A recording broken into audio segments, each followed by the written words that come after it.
Fala pessoal, live com Gabriel Maragoni, atleta e professor. A gente vai trocar uma ideia com ele aqui. Já entrou, Gabriel, já vou te adicionar aqui um minuto. Pessoal quiser aí participar, divulgar também a live, é só usar essa setinha aí para convidar mais gente.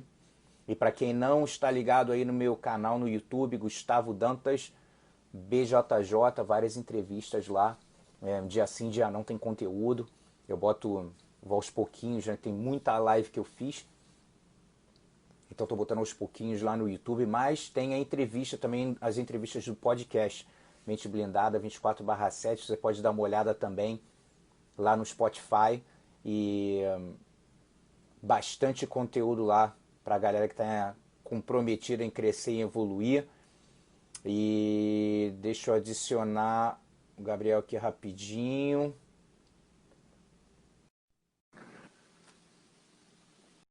Moça, Fala, professor. como é que você tá?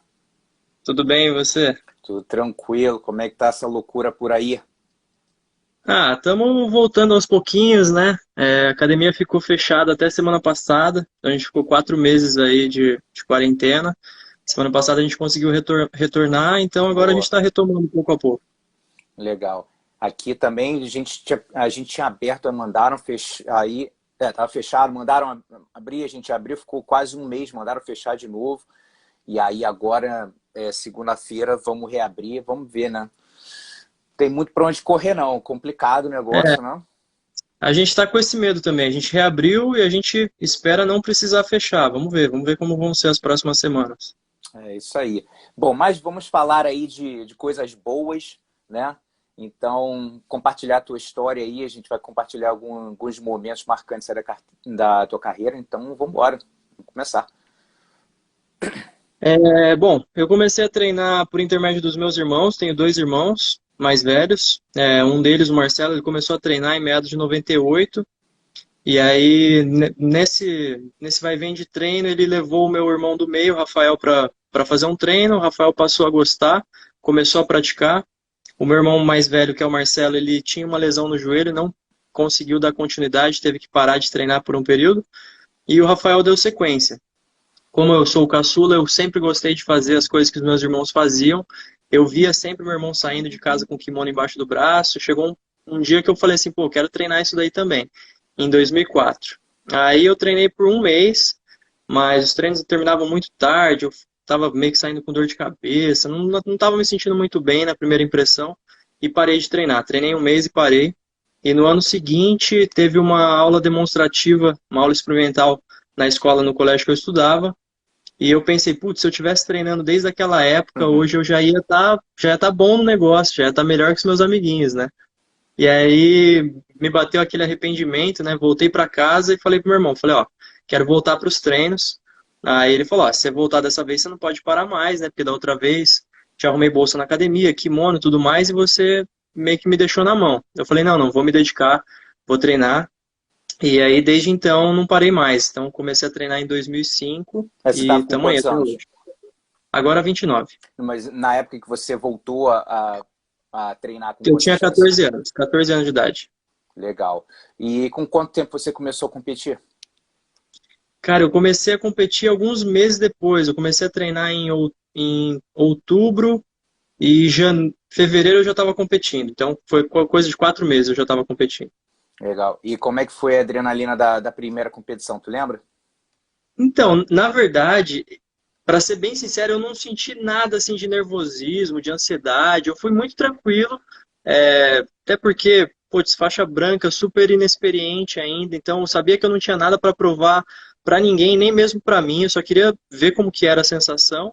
Tive uma luta só na competição, acabei sendo campeão, foi legal. Era uma seletiva. Depois fui pro evento principal, ganhei o evento principal também. Foi bem legal, mas eu lembro assim que não tive muita ansiedade ou muita preocupação, não. Legal. E quando que você sentiu que, assim, pô, acho que eu vou seguir essa parada aqui mesmo, levar mesmo a sério, como profissão? Você lembra desse momento? Então, eu acho que esse momento surgiu no ano seguinte, em 2006, quando eu fui lutar pela primeira vez a Copa do Mundo, na época lá da CBJJO, no Uhum. Rio de Janeiro, com meu irmão em Niterói.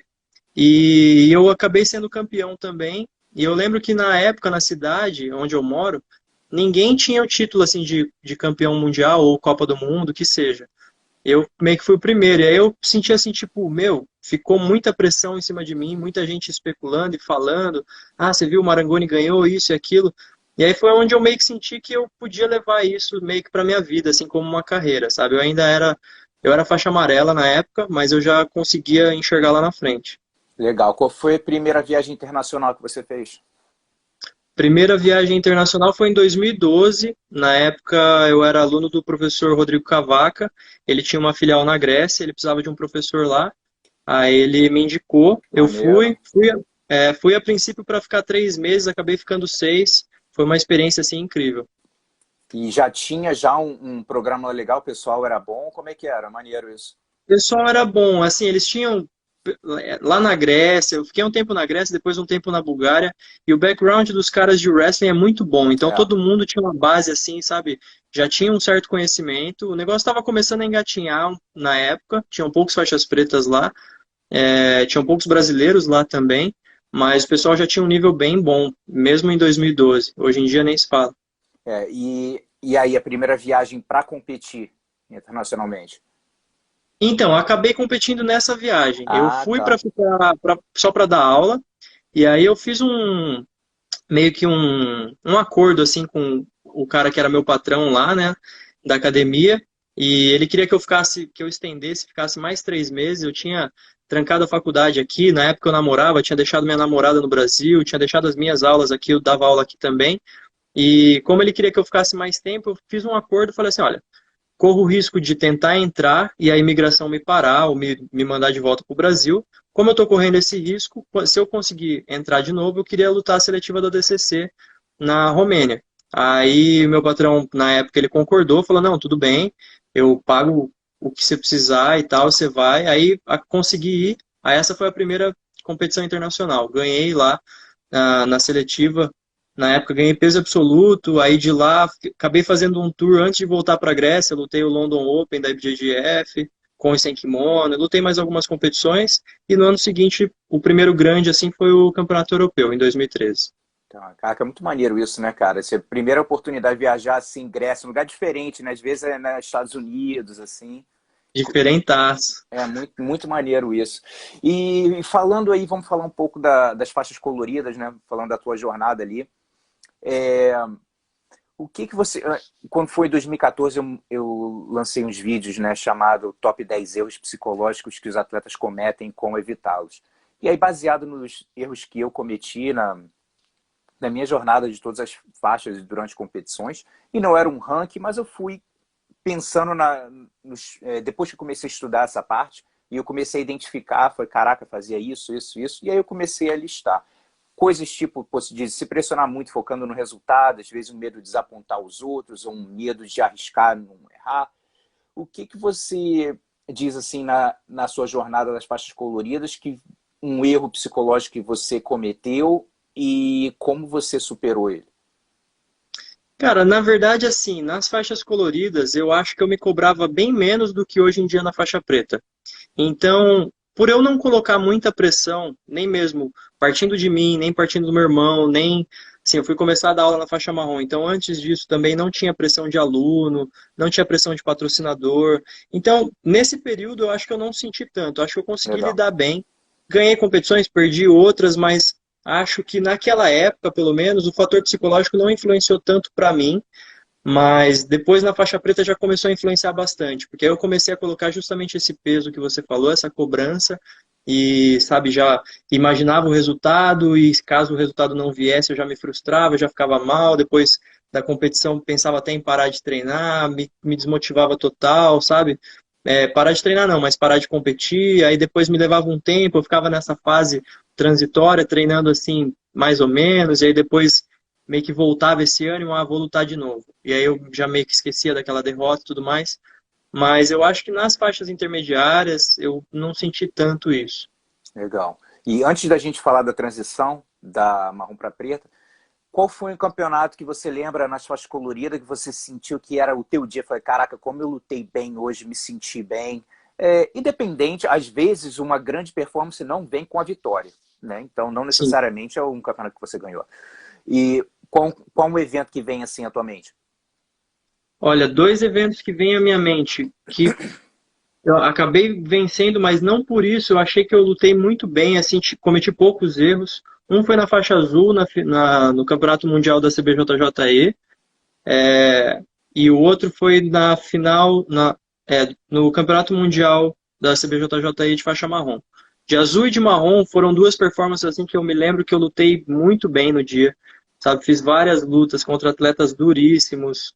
Em ambos os eventos acho que não tomei nenhum ponto. Acho que, tipo, sabe, foram duas performances assim bem marcantes. 2 dias assim que eu senti que eu tava literalmente virado no giraia. Boa. O que eu gosto de perguntar também, até para o pessoal que está assistindo, é uma coisa que eu sempre recomendo, a pessoa ter sempre, o competidor sempre ter a lembrança das performances boas, que ele se sentiu bem. Não necessariamente, de novo, que fez tal posição, isso, aquilo, de sentimento, de ter aquela convicção. Se você já se sentiu assim antes, você pode se sentir novamente independente da faixa. Então, o que você acredita que foi o conjunto de coisas que te ajudou a se sentir do jeito que você se sentiu nesses dias? Eu acho que em ambas as ocasiões e em outras performances que eu tive também, foi focar no presente, Boa. sabe? Eu tá ali realmente de corpo e alma e tá muito, muito focado, mais do que outros dias. Às vezes, outras competições que eu participei, pode ser que eu tava um pouco disperso por N razões, sabe? Problemas Uhum. pessoais, relacionamento, família, academia, financeiro, e aí acabou atrapalhando minha performance. E nesses que eu citei, eu senti que eu estava o tempo todo ali, sabe? Eu sabia onde eu estava, por que eu estava, o que eu estava fazendo, qual que era o objetivo, Legal. nada me desviava, sabe? Independente do que acontecesse, eu estava muito presente. Então acho que isso foi o diferencial nesses dias. E agora, uma performance não tão boa que você saiu e falou assim, caraca, não rendi. E o que você aprendeu dessa situação? Porque é bom para você poder passar essas experiências para os alunos, né? Claro. Então, eu acho que foi exatamente o oposto. Eu não estava no lugar, sabe? Eu não estava focado. Cheguei ao ponto de viajar, isso já mais experiente, já como faixa preta, cheguei ao ponto de viajar, chegar na competição e me perguntar, o que que eu estou fazendo aqui? Sabe? Eu não quero lutar, eu não estou com vontade, eu não deveria estar aqui. Eu deveria estar em casa, treinando, dando as minhas aulas, mas eu não estou me sentindo bem e preparado. E por mais que, isso antes da competição, e eu pensando, por mais que eu ganhe hoje, eu acho que eu não mereço. Então tudo isso influenciava e eu realmente chegava e perdia, sabe? A minha cabeça meio que me abalava totalmente. Aí depois o pessoal que me conhece há mais tempo até falava, poxa, não parecia você lutando, o que que aconteceu e tudo mais, mas justamente por isso, sabe? Eu acho que o meu foco não estava devidamente ali, sabe? E aí isso acabava me atrapalhando demais. E como é que foi a tua transição da marrom para preta? Você sentiu essa mudança, assim, no caso de ritmo, até, vamos falar assim, não vou dizer nem tecnicamente, mas emocionalmente falando, a transição da marrom para preta? Você sentiu que estava na hora mesmo?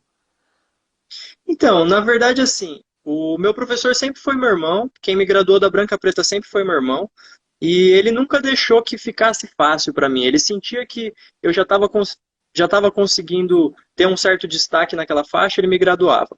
Antes que eu ficasse acomodado, ele me graduava. Então foi assim nas faixas coloridas, peguei a faixa amarela, pulei a laranja, peguei a verde, depois a azul, roxa, marrom, e todas elas eu tive uma passagem assim muito breve, sabe? Da branca a preta eu fiquei menos de 5 anos, então foi muito rápido e eu acho que assim, emocionalmente eu não senti tanto, porque eu já treinava muito forte, já desde a branca treinava 2, 3 vezes por dia, então parte emocional eu não senti tanto, eu senti bastante a princípio, nas primeiras competições que eu lutei, é, a experiência mesmo, sabe? Logo que eu cheguei na preta, eu lutei contra alguns pretas muito duros e consegui sentir isso. Eu via que não era que a técnica do outro sobressaía, ou não, ele é muito melhor do que eu, mas aquela. Não sei se a palavra certa seria a malícia, mas o jeito, sabe? Mas a experiência que eles tinham acabou contando mais, e eu levei um tempo para pegar isso, para conseguir me nivelar ali, ficar um pouco mais parelho o nível. mas acredito que tenha sido isso. Até como conduzir esses 10 minutos, né? Exato. De saber quando, É, porque quando explodir, quando segurar. Porque quando eu lembro muito bem, quando eu cheguei na preta, eu pensava assim, nossa, eu tenho que estar com muito gás, porque tudo bem, eu lutava 8 minutos, já não era fácil, né, aguentar 8 minutos ali, mas eu pensava, nossa, se eu explodir 10 minutos, meu, eu tenho que estar voando e ainda fazer 4, 5 lutas na É, competição. Só que quando eu cheguei, eu vi que era totalmente outra cadência, sabe? Eu vi que o pessoal lutava muito mais no timing certo. Não era ficar explodindo igual louco, e que era o que eu pensava que seria, sabe? Então, eu cheguei querendo muito afoito e eu vi que eles só cadenciavam e só administravam. E eu pensei assim, putz, é mais fácil lutar assim. Se eu aprender a lutar assim, eu vou conseguir chegar lá também, sabe? Então foi essa transição que eu senti mais diferença. boa. E, cara, eu acredito que em momentos da nossa carreira, em todas as faixas, acho que tem momentos que a gente tem algumas performances que ajudam muito na nossa confiança, né? De repente, algum atleta que pô, tá em ascensão, tá ganhando bastante, você vai ter uma performance boa contra essa pessoa ou esses resultados. Então, acho que são momentos diferentes. Qual foi o momento na faixa preta que você sentiu a tua confiança, assim, pô, deu uma subida, né? Que evento que foi, que situação que foi? Olha, eu lembro logo que eu peguei a faixa preta, já tinha uma galera assim muito dura e foi um período que estava muito difícil para eu bater o peso pluma. Eu lutava sempre até 64, até a marrom, e quando eu peguei a preta estava muito difícil. Eu lembro de conversar com o meu irmão e falar assim, cara, não tô me sentindo bem, ou eu subo de categoria, ou eu vou parar de competir, sabe? Vou só treinar. E porque ele não queria que eu subisse, mas ele também não queria que eu parasse de competir, porque ele sabia que eu estava chegando na preta e que eu tinha muito ainda para explorar. Então ele falou, olha, se é a única alternativa, se a única saída é subir, sobe. E na época ele era faixa preta peso pena, e a gente ia estar lutando na mesma divisão. E a princípio, tinham alguns atletas muito duros, tipo, os Mendes tinham pego a preta um ano antes, a Ari Farias, enfim, tinha uma galera, assim, e eu pensei, putz, como que eu vou chegar junto com esses caras, né? E aí eu lembro que nas primeiras competições, eu perdi algumas competições pro Isaac Paiva, inclusive, e depois de um tempo, eu consegui ganhar do Isaac. E o Isaac foi o primeiro cara, assim, mais duro que eu ganhei, que foi onde eu senti, tipo assim, ele já ganhava tudo, ganhava Uhum. vários Opens, já tinha pódio no Mundial. E quando eu ganhei dele a primeira vez, a gente já lutou 10 vezes, e quando Eita, eu ganhei dele pô. a primeira vez, eu pensei, meu, eu consigo chegar lá, sabe? Porque ele é um cara duríssimo e eu consegui ganhar dele. Então, eu devo ser um cara duro também, entendeu? Exato. Foi ali que meio que me deu esse start, sabe? Esse clique. E aí, daí eu consegui, acho que, ter um rendimento um pouco melhor dali pra frente. Maneiro. E agora na faixa preta de performances também marcantes que você se sentiu super bem, né? Qual o evento que vem assim atualmente? Olha, tive duas performances muito boas no ACB, que me lembro muito bem, assim, que eu comento sobre elas para todo mundo, que uma foi o Grand Prix, onde na primeira luta eu lutei com o Leozinho, eu era ali meio que o underdog, consegui sair com a vitória, depois tive que lutar com um parceiro de academia que era o Kim, cheguei na final, infelizmente perdi para o Miau, que é um atleta também fora de série, mas aquele dia eu lutei muito bem, me senti muito bem, foi uma performance muito boa, mesmo tendo perdido. E outra, acho que foi uma luta casada que eu fiz com o Queixinho, que também eu comento para todo mundo, que, meu, deu tudo errado na luta, sabe? Caí dentro de omoplata, caí dentro de triângulo, aconteceu de tudo e ainda assim eu consegui ganhar, sabe? Também estava muito bem naquele dia, então também foi outra performance que eu fiquei surpreso comigo mesmo e com o rendimento. Legal. Agora, voltando nesse ACB, como é que foi enfrentar o Leozinho? Cara, eu no caso, o tempo assim, que eu mais competi foi na época dos anos 90 e tal. Se eu botar na minha lista assim, de top 5 de caras que eu admiro no jiu-jitsu, o Leozinho tá nessa lista. O cara é um cara fenomenal, né? Como é que foi lutar com ele? Cara, olha, mesmo eu sendo de outra época, ele com certeza também está no meu top 5 e ele sabe disso. Eu já, inclusive, já fui da Checkmate, já fui aluno dele, já treinei com ele um período. Tenho um respeito, uma admiração, assim, gigante por ele, sabe? Por tudo que ele fez. E eu acho que, assim, eu entrei, a princípio, eu só queria sentir como seria, sabe? Independente se eu ia ganhar, se eu ia perder, eu estava feliz de estar ali, de estar tendo a oportunidade de lutar com ele, porque era um Grand Prix de 8 lutadores e nem todos iriam ter a chance que eu estava tendo, sabe? Porque lutar com os demais, se você não lutasse naquele dia, você poderia lutar depois. O Verdade. Tanquinho estava na chave, mas se não lutasse aquele dia, podia lutar outro dia. O Miau estava na chave, se não lutasse aquele dia, podia lutar outro dia. O Queixinho, enfim, outros atletas. Agora, com o Léo, era meio que a volta dele para a competição de kimono, ele já estava afastado há muito tempo, e pode ser que fosse só aquela, e realmente foi, sabe? Infelizmente foi, mas foi só aquela. Então eu pensei assim, poxa, essa é a minha oportunidade de lutar contra um dos melhores de todos os tempos, sabe? Então assim, eu acho que eu tive uma performance boa naquela luta, porque eu não coloquei que eu precisava ganhar dele. Eu só queria lutar com ele e dar o meu melhor. Boa. Sabe, se eu conseguisse de alguma forma surpreender ele, o que seria muito difícil pela experiência que ele tem, eu já ia ficar feliz, sabe? Então, acho que isso pra mim não teve preço. E depois, como você falou, você lutou com o Kim também, que vocês treinavam junto lá no Caio também, né?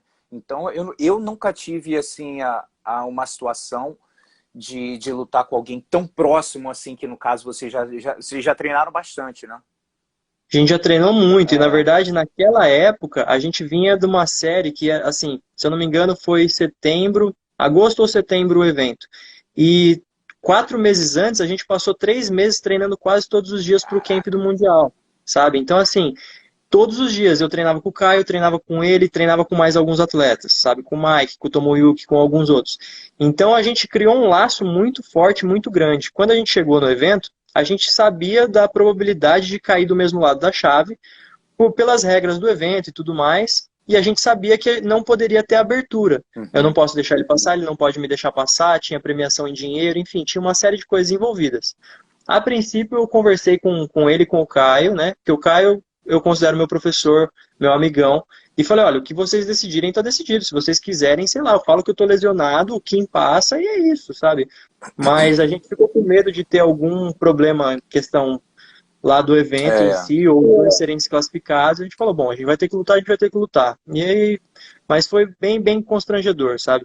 Só tive 2 situações em que eu lutei com amigos ou parceiros de treino, uma foi essa, e a outra foi num europeu no-gi, com outro atleta também, que, pô, um amigão meu lá de Israel, que também não foi nada legal, sabe? Mas são coisas que não teve como evitar.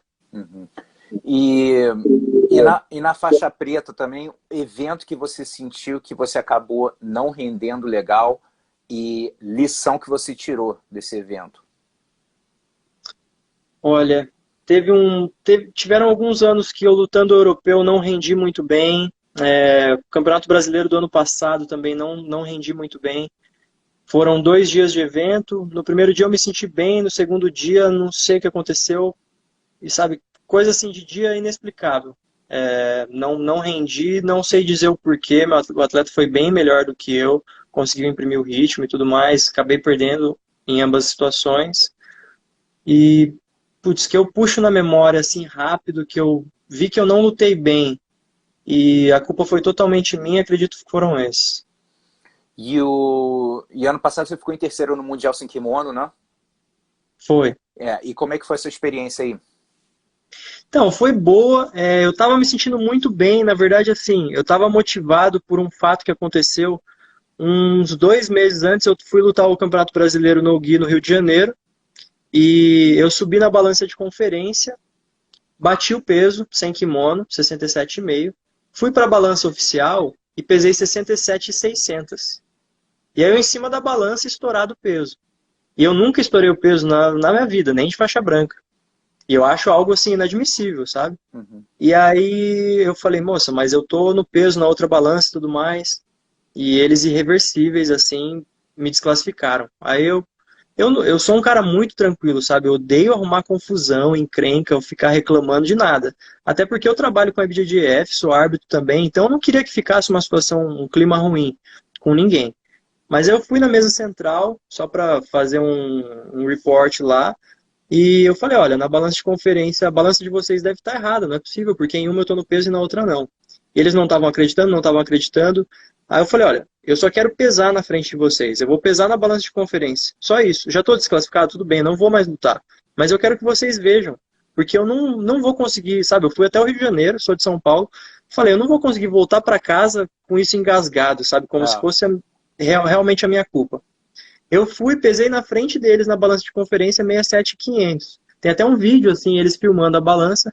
E eu falei assim, então, não faz sentido. Eles falaram assim, ah, então não era para você ter estourado. Eu falei, justamente, não era. Se a balança tá igual, não era. E eu estava muito bem para aquele evento e não pude lutar, tive que voltar para casa. Então foi uma situação assim muito constrangedora para mim e aquilo me motivou muito para o Mundial No Gi. Então eu fui para o Mundial No Gi muito focado, me sentindo muito bem. Acabei parando na semifinal pro campeão.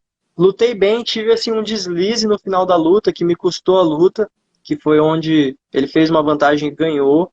A luta até então estava empatada, mas foi uma questão de correr risco, sabe? Eu poderia ter ficado segurando o resultado até o final, mas em outras ocasiões eu já perdi na decisão do juiz, então eu falei assim, putz, hoje não é dia de deixar na mão do juiz. Pode ser que eu ganhasse? Pode ser. isso. Alguns dos juízes até me conheciam, depois falavam assim, meu, você ia ganhar aquela luta, por que que você se mexeu? Eu falei assim, putz, eu não ia deixar É. mais uma vez na mão do juiz, sabe? Por mais que eu ganhasse, eu preferia arriscar para ver se ia dar certo, sabe? E não deu, naquela situação não deu, mas poderia ter dado, sabe? Mas aí perdi, fui terceiro, mas foi um evento bem, bem legal. Cara, isso que você falou é importantíssimo porque acho que, cara, o pessoal que compete tem uma experiência, com certeza já passou por situações assim que esperou a loteria achando que ia sair do teu lado, não deu, aí quando bate a cabeça no travesseiro à noite, a noite é É, longa, né? Por que que eu não fiz isso? Por que que eu não fiz aquilo? E eu já tive isso também, e até um dos erros psicológicos também, ficar remoendo o erro, né? Remoendo o erro pode acontecer em várias partes. Esse, no caso, eu estou falando depois, né? Que às vezes pode acontecer durante a luta, às vezes pode acontecer entre luta também.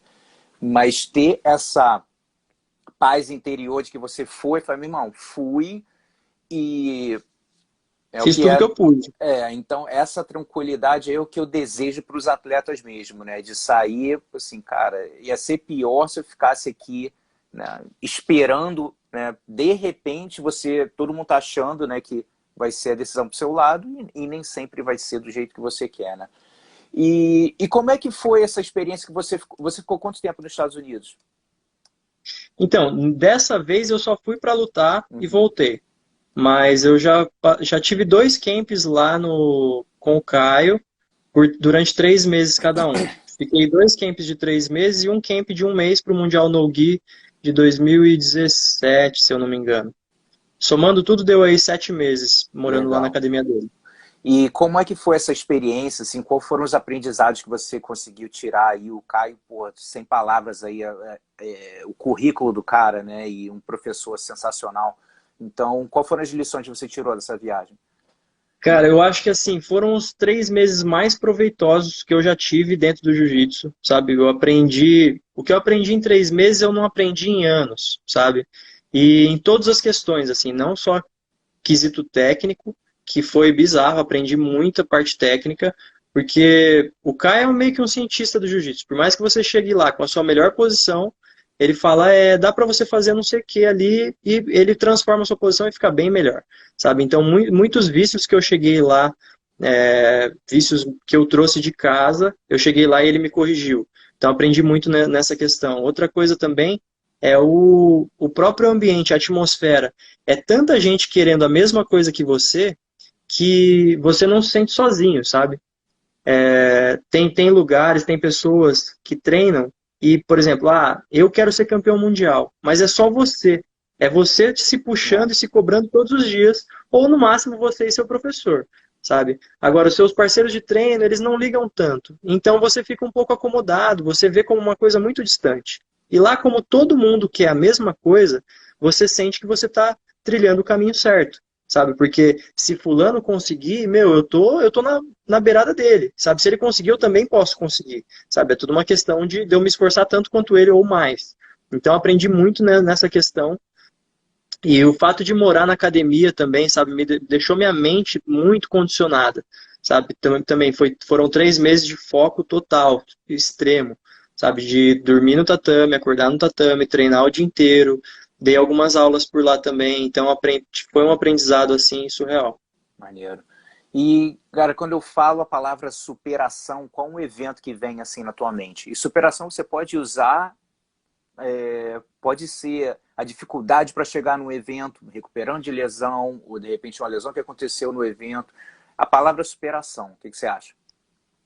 Olha, superação eu colocaria dois eventos. Um seria a seletiva da DCC de 2015, que eu já tinha vindo de duas edições onde eu tinha ficado em terceiro. Eu lutei a seletiva em 2011, perdi para o Bruno Frasato, ele foi campeão.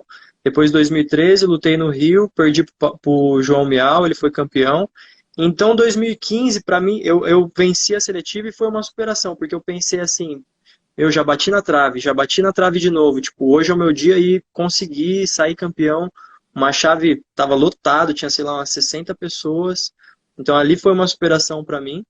E outro evento também que eu me recordo foi essa luta com o Queixinho que eu falei, porque um mês antes eu tinha perdido o campeonato mundial justamente para ele. Eu tinha perdido por 2 pontos, não sei se terminou 6-4 ou 4-2, e eu já tinha perdido para ele 2 anos antes no mundial também por 2-0. E aí na terceira vez que a gente lutou, eu consegui vencer, mesmo aos trancos e barrancos, então ali também foi uma superação para mim. E falando do ADCC, quando você foi para a Grécia, você aprendeu wrestling lá, treinando com o pessoal? Você acredita que lá te deu uma melhorada no Senkimono? Não, na verdade, lá eu treinei muito pouco wrestling, sabe? Tive algumas dicas, eu passava aula de jiu-jitsu, tinha alguns wrestlers lá, então o pessoal, faz isso, faz aquilo, melhora o seu posicionamento aqui, sua base, isso e aquilo. Mas foi uma coisa bem, bem básica. Só que aqui na minha cidade, antes de eu ter a minha própria academia, eu dava aula numa academia de judô, que o foco era o judô, e eu dava aula de jiu-jitsu. E tem os Jogos Abertos do Interior, eles montavam um time de judô para lutar e eles estavam montando um time de wrestling. Então, eles me colocaram no time, na época na categoria 66 quilos, e eu lutei a luta olímpica representando a cidade por uns 6, 7 anos. Legal. Fui medalhista de bronze no Campeonato Brasileiro de Wrestling, fui vice-campeão paulista, ganhei um ano os Jogos Abertos, medalhei em outros Jogos Abertos, perdi outros também, então foi ali, na verdade, foi onde eu melhorei meu wrestling. Muito legal, maneiro. E, cara, quando eu falo essa expressão mente blindada, quem é uma pessoa que vem assim à tua mente? De parceiros de treino, ou que você já teve chance de conviver de alguma forma, né? E por que que você acredita que tem essa mente blindada? Olha, eu acho a mente do Caio assim muito boa, sabe? Acho muito, muito boa mesmo. A mente do meu irmão também, sabe? Ele tem uma série de coisas para tomar conta da academia, uma equipe gigantesca, ministrar aulas, questão organizacional, e ainda assim treinar com os alunos, com uma série de lesões, então eu acho que ele também tem uma mente muito boa. E falando externamente que eu não tenho contato, mas que me dá essa impressão, eu diria o Rafael Mendes, sabe? Dá para ver que ele tem uma mente assim fora do padrão também. Você já lutou com ele ou não? Lutei com ele uma vez. Ele também é um cara assim que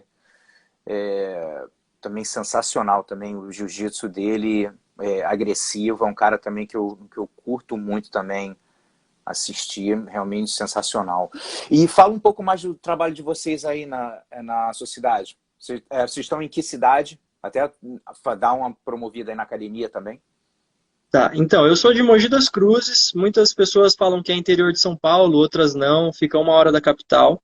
É uma cidade de 500 mil habitantes, aproximadamente. A nossa academia a gente abriu em 2013. Antes disso, a gente dava aula em outros lugares. E aí, em 2013, a gente teve a oportunidade de abrir o nosso próprio espaço. E a gente está aqui até hoje. A gente fez 7 anos, fez aniversário de 7 anos agora, mês passado. E é isso, eu já dava aula desde a faixa marrom, meu irmão dava aula desde a faixa azul. Então, eu dou aula aí faz 11 anos, meu irmão já deve fazer 15 para 16. A gente já está há um tempo no mercado. E vocês pensam em expandir ou algo para o exterior, alguma coisa assim? Ou já expandiram filiais, alguma coisa assim? Não? Então, filiais, a gente tem 3 filiais lá fora, né? A gente tem 2 na Grécia e uma nas Ilhas Canárias, em Las Palmas. Maneiro. E quais são bom, se bem que agora não dá nem para fazer plano, né, cara? Que é meio complicado a situação que tá, a gente Dá já para sabe. fazer, não dá para cumprir, né? É meio complicado, mas ainda você está na pegada de competição, voltando a temporada, também vai voltar a competir, competir no adulto também, né? Porque você está chegando, você faz, você falou que tem quanto? Está com 29? 29. 20, Faço 30 ano que vem. não. E aí você vai querer ainda fazer, de repente, algumas competições de master, algumas de adulto, como é que você tá? Olha, eu pretendo lutar tudo de adulto e uma ou outra vou lutar de Master. Por exemplo, o Mundial de Master, tenho vontade de lutar, sabe? Independente de lutar o Mundial de adulto, tenho vontade de lutar o Mundial de Master também. E alguns outros eventos só para me testar, só para, sabe, lutar contra atletas diferentes também. Mas, na verdade, não é nem por dificuldade, até porque tem muitos campeonatos que o Master está bem mais encardido, bem mais difícil que o É, adulto. Então, eu não penso, vou lutar de Master porque é mais fácil. Porque isso eu acho que é até um pouco de balela, sabe? é. Então, vou lutar nos dois. E você lutou, você chegou a lutar o World Pro 6 minutos, essas lutas assim de faixa preta de 6 minutos, não?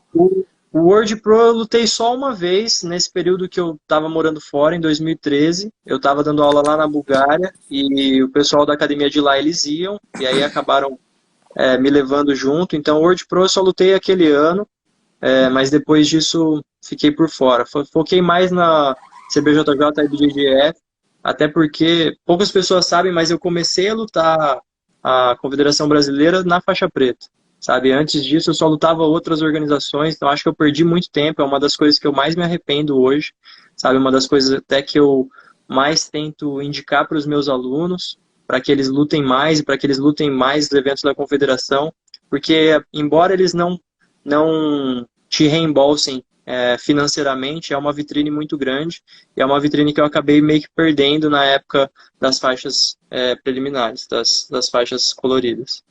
Com certeza. E isso no começo dos anos 2000, quando teve a criação da CBJJO, que bateu de frente ali com a CBJJ na época, cara, o pessoal da Nova União que não competiu era uma galera que estava no auge e que com certeza tinha gente que tinha a chance de estar num Hall da Fama, algo assim, né, por aquela diferença, mas é aquilo, é bom que você pode também passar essa experiência para os seus alunos e indicar, porque, esses campeonatos CBJJE são, cara, duríssimos, muito duros, né, mas não tem tanta exposição como tem da Exato. CBJJ, né, então a longo prazo, de repente a CBJJ pode ser mais interessante, mas é difícil dizer, e também que era o momento que você estava vivendo.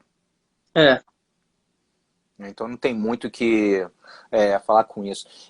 Então, cara, compartilha aí alguma história interessante que você tem aí das suas viagens, né? Ou de situações inusitadas, alguma coisa assim. O que você acha? aproveitando o gancho aí da CBJJO, eu lembro o Mundial, a Copa do Mundo de 2006, que eu falei que eu ganhei, foi um episódio assim bem engraçado até. Olhando hoje foi engraçado, mas na época foi bem complicado, que foi eu e meu irmão pra lá, eu era faixa branca, meu irmão era faixa roxa, e a gente era da equipe Della Riva na época, e o sonho do meu irmão era conhecer o Della Riva, ou poder treinar com ele, enfim.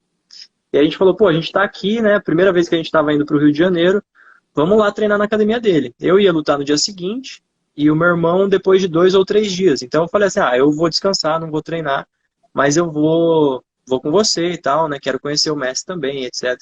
E a gente foi lá naquela equipe 1, né? Que é a matriz dele. Uhum. E o meu irmão treinou e tudo mais. Terminou o treino, cansado, com fome. Vamos comprar um chocolate. A gente comprou um chocolate, comendo. Vamos pegar o ônibus de volta para o lugar que a gente estava ficando, né? Era a casa de um familiar nosso. A gente contou as moedinhas e não dava para pagar o ônibus. A gente não sabia onde a gente estava, não sabia direito para onde a gente tinha que ir e a gente não tinha dinheiro, sabe? E aí, cara, um vendedor ambulante ajudou a pagar a nossa passagem. Ele viu que a gente estava perdido assim, sem dinheiro. Ele falou: "Vem cá, vou ajudar vocês. Para onde vocês têm que ir?" Aí eu falei, meu irmão falou, né, que eu era muito pequeno. Quanto tá faltando aí? Ele inteirou a nossa passagem, tipo, um cara que vendia mercadoria na rua, no Legal. farol, ajudando a gente. Então foi algo assim surreal. Ele falou assim: vocês vão lutar, né? Tô vendo aí as orelhas tudo quebradas, não sei o que, regata. Bom, vocês ganharem lá, manda um abraço, não sei o que. Hoje em dia eu não lembro mais o nome dele, mas ele falou: manda um abraço lá. E acabou que eu ganhei, então foi muito legal, porque foi, sabe, sei lá, um episódio assim muito atípico, muito diferente, e ainda assim, a princípio deu tudo errado e depois acabou dando tudo certo, então foi um episódio bem, bem legal. São os perrengues das viagens de jiu-jitsu, das situações de jiu-jitsu, né? No começo, Exatamente. o pessoal vê hoje em dia, né? Pô, viagem internacional, faz isso, aquilo, mas lá no começo nem sempre foi bonito, Não, né? e sem contar que você só posta a parte boa. Você não posta que Exato. você tá dormindo no aeroporto, você não posta que você tá, sabe, comendo Cup Noodles para economizar, sabe, essas coisas ninguém posta. Então, mas é isso que faz a história, é isso que faz ter mais graça. É isso mesmo. E, cara, a gente chegando no final aqui, deixa eu te perguntar qual foi uma das maiores lições, cara, que você tirou da competição. Lógico, o jiu-jitsu, quantas lições, mas eu digo o fato de você competir, né, de se desafiar no jiu-jitsu. Eu acho que eu me conheci muito melhor, sabe? Eu conheci mais os limites das outras pessoas, o que me incomoda, o que incomoda o outro, e de fato, assim, o que eu preciso treinar e melhorar tecnicamente, porque é ali que você coloca o seu melhor em prática e às vezes o seu melhor não é o suficiente, às vezes o seu melhor não funciona, às vezes com o seu melhor você não vence. E aí é onde você tem que buscar outras alternativas. É o que eu tento aconselhar para todos os meus alunos. Se você só treina, você já está viciado no seu jogo e no jogo do seu companheiro. Então você sabe como finalizar aquela pessoa todo dia. Agora, se você tenta finalizar com aquela mesma posição, com aquela mesma técnica, uma pessoa desconhecida e não funciona, você fala, putz, por que não funcionou? Com fulano de tal funciona todo dia, funciona tão bem. E aí é onde você tem que se aprimorar, onde você tem que evoluir. Então a competição me fez evoluir, me faz evoluir até hoje. É, acredito que até mais do que no treino. Então eu vejo a competição como algo fundamental. Por mais que a pessoa tenha medo ou não, eu fico com pavor, me dá vontade de ir no banheiro, eu passo mal, mas eu acho que é importante você é, aprender a lidar com isso, sabe? Ou pelo menos tentar. É a mesma coisa. Eu tenho medo de altura. Mas pelo menos tenta chegar perto assim de um lugar alto e ver como você se sente, ver como que seu organismo reage, sabe? E isso para tudo. Eu tenho medo de outra coisa, sabe? Tenta encarar, mesmo que seja pouco a pouco, igual a competição. Eu tenho medo. Tenta ir numa competiçãozinha de bairro, pequena, primeiro, ver como você vai se sentir. Nem me senti tão mal quanto eu achava. Agora tenta uma um pouco maior, tenta uma um pouco maior. Você vai ver, chega um ponto, você já está dominando aquilo e não aquilo está te dominando. Exatamente. E eu sempre falo aqui também com todo mundo, até o que eu sugiro para os meus alunos também. Lógico que você não precisa competir para ter os benefícios do jiu-jitsu. Isso é fato, né? Contudo, o jiu-jitsu é uma ferramenta de desenvolvimento pessoal incrível, né?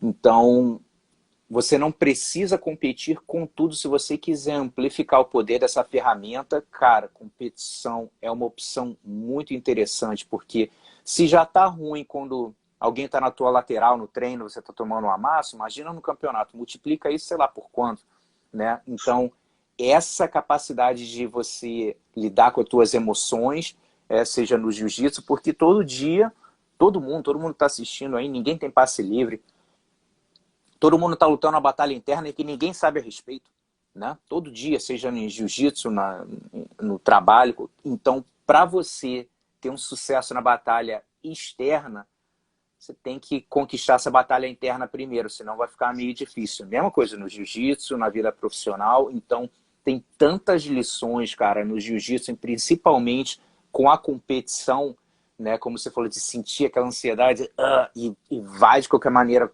ter o hábito de estar sempre sentindo aquela ansiedade, mas atacando esse medo, cara, isso aí realmente não tem preço, essa oportunidade de se desafiar, né? E às vezes você não tem essa oportunidade de se desafiar no seu dia a dia com outras coisas. E no Exato. jiu-jitsu você tem o tempo todo, sabe? Então eu acho que é abraçar essa oportunidade, aproveitar. E é aquela frase, deu medo, vai com medo mesmo. É isso aí. Gabriel, brigadão, cara, pelo bate-papo aí. Parabéns pela Pô, sua carreira também, pela academia. Valeu mesmo.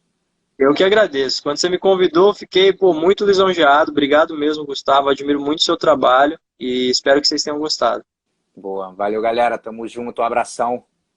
Valeu, Gabriel. Os... Os.